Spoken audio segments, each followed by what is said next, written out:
नारायणं नमस्कृत्य नरं चैव नरोत्तमं देवीं सरस्वतीं व्यासं ततो जयमुदीरयेत्। नमोऽस्तु ते व्यासविशालबुद्धे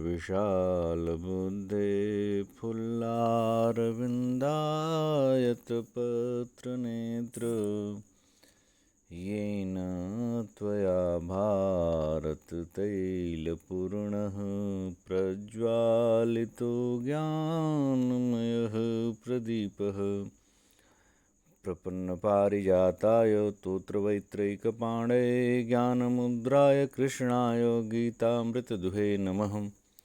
वसुदेवसुतं देवं कंसचाणूरमर्दनं देवकी परमानन्दं कृष्णं वन्दे जगद्गुरुं।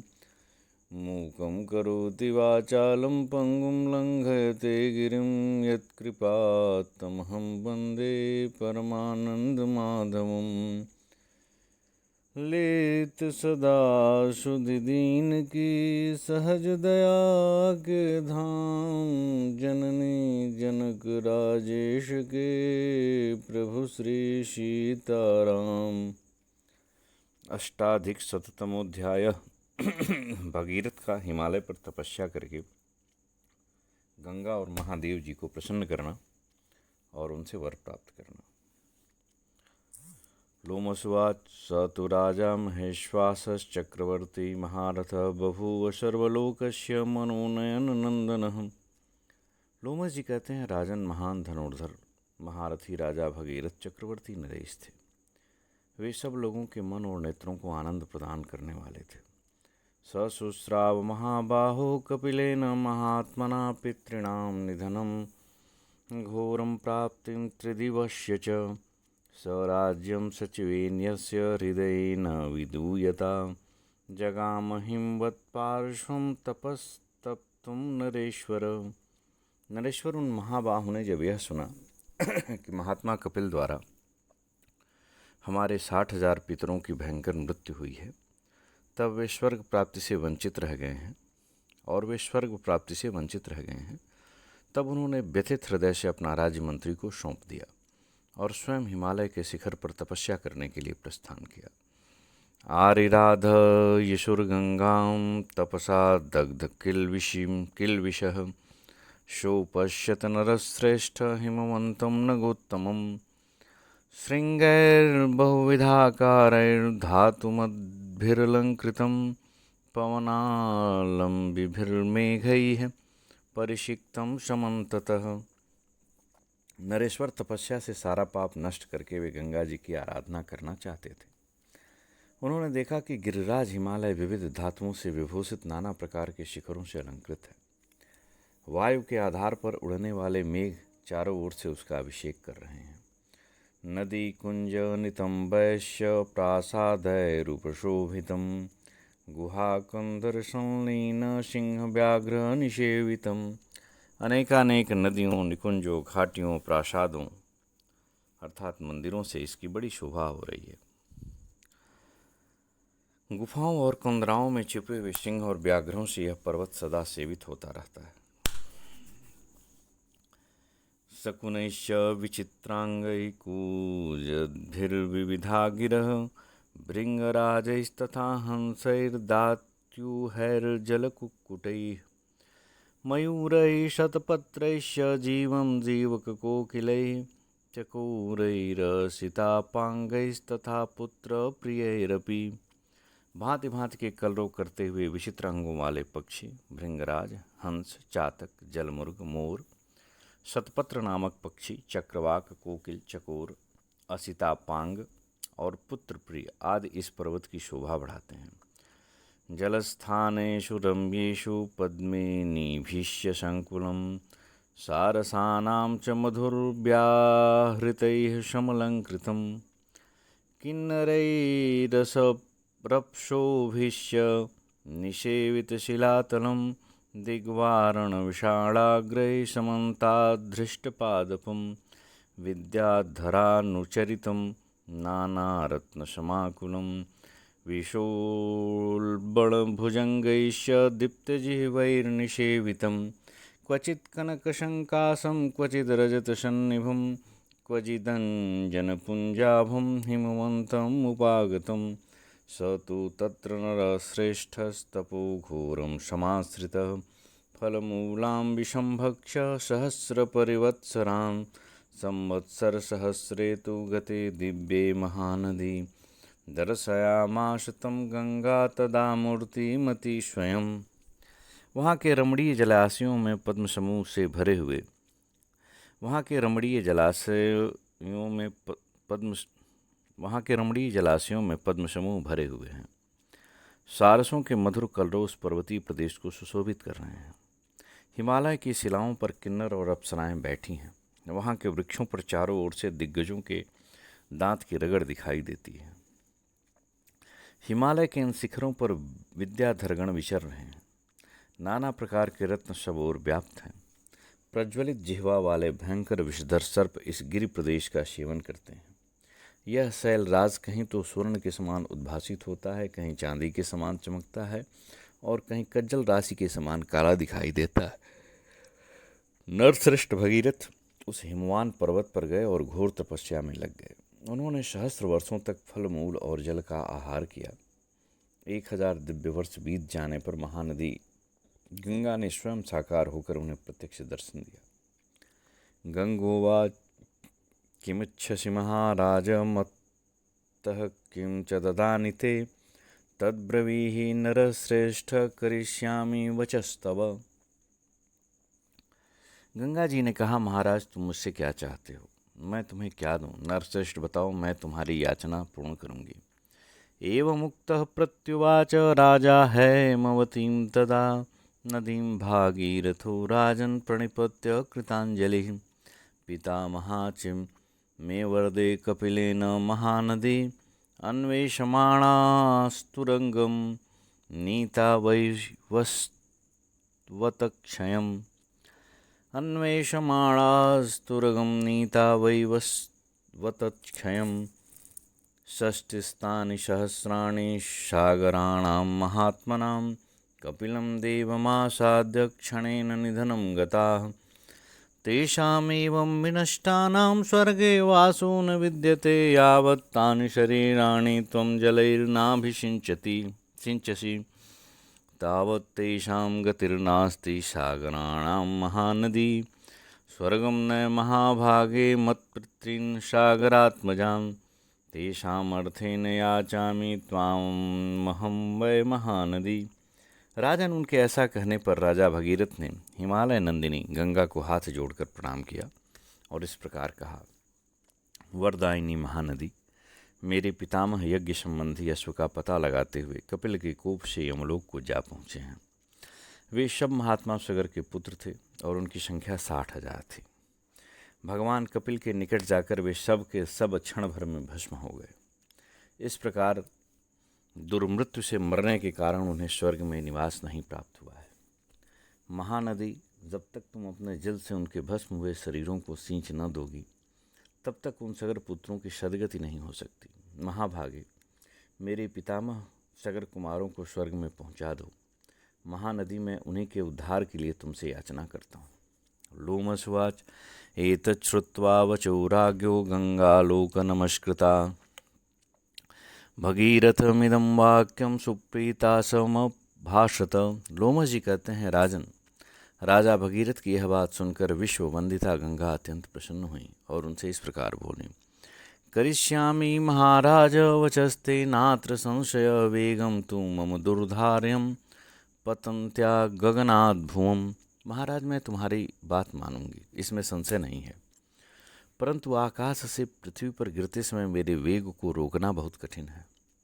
न शक्तस्त्रिषु लोकेषु कश्चित् धारयितुं नृप अन्यत्र विबुध श्रेष्ठान नीलकंठान महेश्वरात्।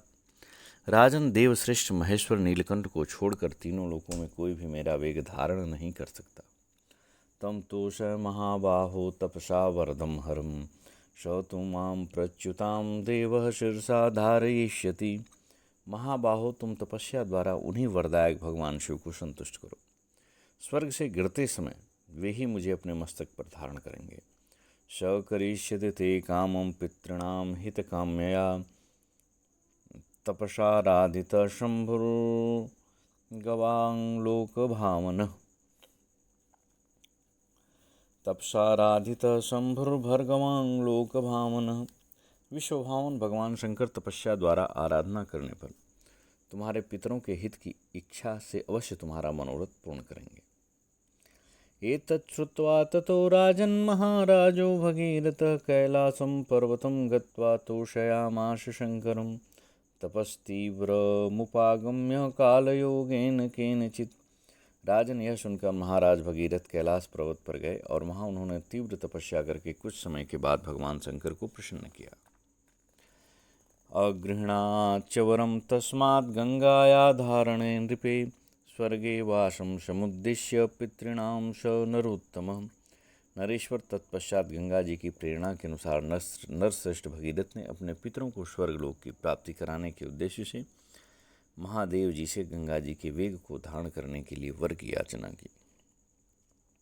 इति श्री महाभारते वन पर्वणि तीर्थयात्रा पर्वणि लोमस तीर्थयात्रायामगस्तपोगस्त्योपखाने अष्टाधिकशततमोध्याय। इस प्रकार से महाभारत वन पर्व के अंतर्गत तीर्थयात्रा पर्व में लोमस तीर्थयात्रा के प्रसंग में अगस्त्योपाख्यान विषयक 108वां अध्याय पूर्ण हुआ। नवाधिकशततमोध्याय पृथ्वी पर गंगा जी के उतरने और समुद्र को जल से भरने का विवरण तथा सगर पुत्रों का उद्धार। लोमसुवाच भगीरथ वचः श्रुत्वा प्रियार्थं च दिवौकुशाम् एवमस्त्वित राजानं भगवान् प्रत्यभाषत। एवमस्त्विति राजानं भगवान् प्रत्यभाषत। धारयिष्ये महाभागो गगनात् प्रच्युतां शिवां दिव्यां देवनदीं पुण्यां तत्कृते नृपसत्तम। लोमा जी कहते हैं, राजन राजा भगीरथ की बात सुनकर देवताओं का प्रिय करने के लिए भगवान शिव ने कहा, एवमस्त महाभाग, मैं तुम्हारे लिए आकाश से गिरती हुई कल्याणमयी पुण्य स्वरूपा दिव्य देव नदी गंगा को अवश्य धारण करूंगा। एवमुक्त्वा महाबाहो हिमवंतम उपागतम वृत्त पारिषदैर्घोरैर्नाना प्रहरणोद्यते। महाबाहो ऐसा कहकर भगवान शिव भांति भांति के अस्त्र शस्त्रों से सुसज्जित अपने भयंकर पार्षदों से घिरे हुए हिमालय पर आए। तत्र स्थित्वा नरश्रेष्ठं भगीरथम् उवाचः, प्रयाचस्व महाबाहो शैलराजसुतां नदीं पितॄणां पावनार्थं ते तामहं मनुजाधिप पतमानां सरिश्चेष्टां धारयिष्ये त्रिविष्टपात्। वहीं ठहरकर उन्होंने श्रेष्ठ भगीरथ से कहा, महाबाहो, गिरिराज नंदिनी महानदी गंगा से भूतल पर उतरने के लिए प्रार्थना करो। नरेश्वर, मैं तुम्हारे पितरों को पवित्र करने के लिए स्वर्ग से उतरती हुई सरिताओं में श्रेष्ठ गंगा को सिर पर धारण करूंगा। एतच्छ्रुत्वा वचो राजा सर्वेण समुदाहृतं प्रयतः प्रणतो भूत्वा गंगा समनुचिन्तयत्। ततः पुण्यजलारम्या राज्ञा समनुचिन्तिता ईशानं च स्थितं दृष्ट्वा गगनात् सहसाच्युता तां प्रच्युतामथो दृष्ट्वा देवाः सार्धं हर्षिभिः गन्धर्वोरगयक्षाश्च समाजमुर्दिदृक्षवः। ततः पपात गगनाद गंगा हिमवतः श्रुता। भगवान शंकर की कही हुई यह बात सुनकर राजा भगीरथ ने एकाग्र चित्त होकर के गंगा जी का चिंतन किया। राजा के चिंतन करने पर भगवान शंकर को खड़ा हुआ देख पुण्य सलिला रमणीय नदी गंगा सहसा आकाश से नीचे गिरी। उन्हें गिरती देख दर्शन के लिए उत्सुक हो महर्षियों सहित देवता, गंधर्व, नाग और यक्ष वहाँ आ गए। तदनंतर हिमालय नंदिनी गंगा आकाश से वहाँ आ गिरी। समुद्धृत महावर्ता मीनग्राह समाकुला तां दधार हरो राजन गंगा गगनमेखलां ललाट देशे पतितां मालां मुक्तामयीमिव।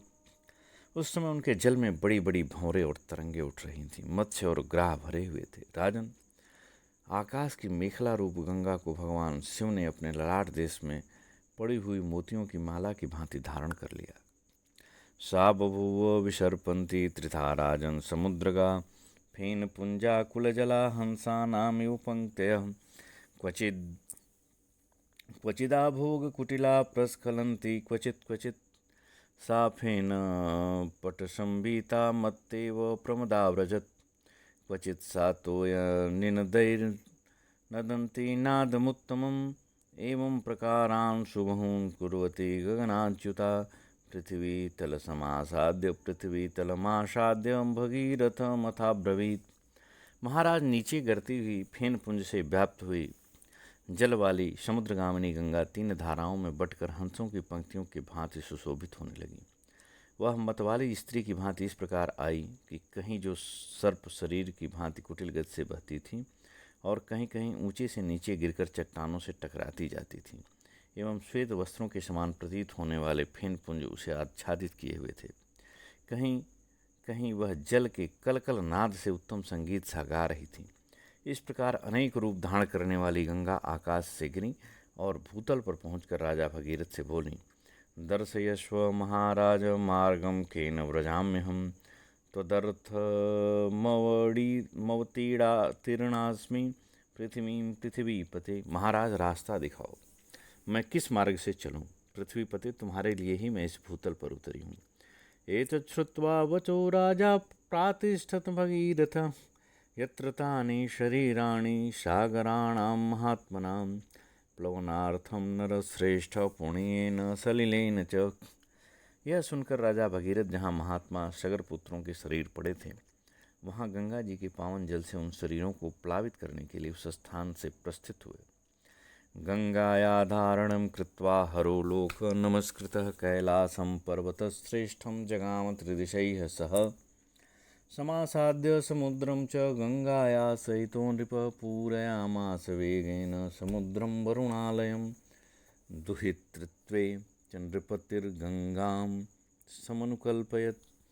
विश्ववंदित भगवान शंकर गंगा जी को सिर पर धारण करके देवताओं के साथ पर्वत श्रेष्ठ कैलाश को चले गए। राजा भगीरथ ने गंगा जी के साथ समुद्र तट पर जाकर वरुणालय समुद्र को बड़े वेग से भर दिया और गंगा जी को अपनी पुत्री बना लिया।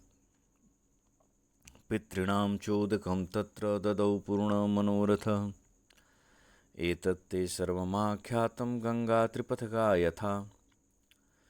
तत्पश्चात वहाँ उन्होंने पितरों के लिए जलदान किया और पितरों का उद्धार होने से वे सफल मनोरथ हो गए। युधिष्ठिर, जिस प्रकार गंगा त्रिपथगा अर्थात स्वर्ग, पाताल और पृथ्वी पर गमन करने वाली हुई, वह सब प्रसंग मैंने तुम्हें सुना दिया।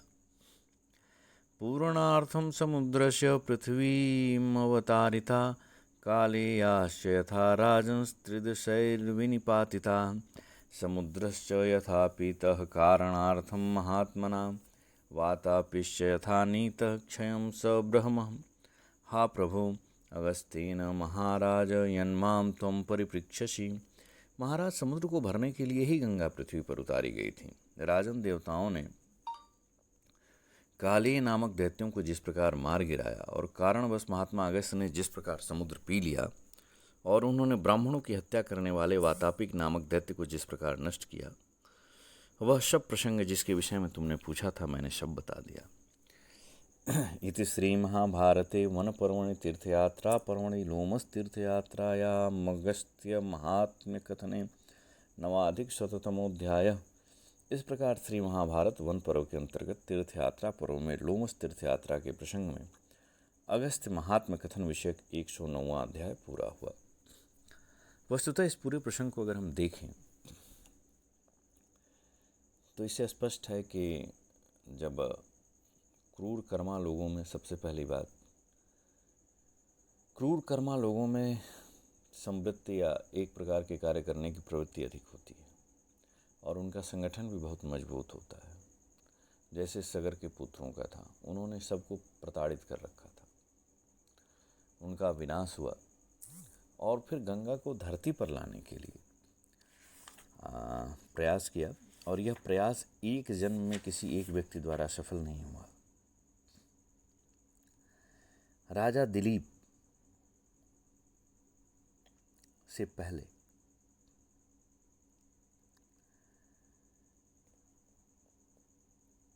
अंशुमान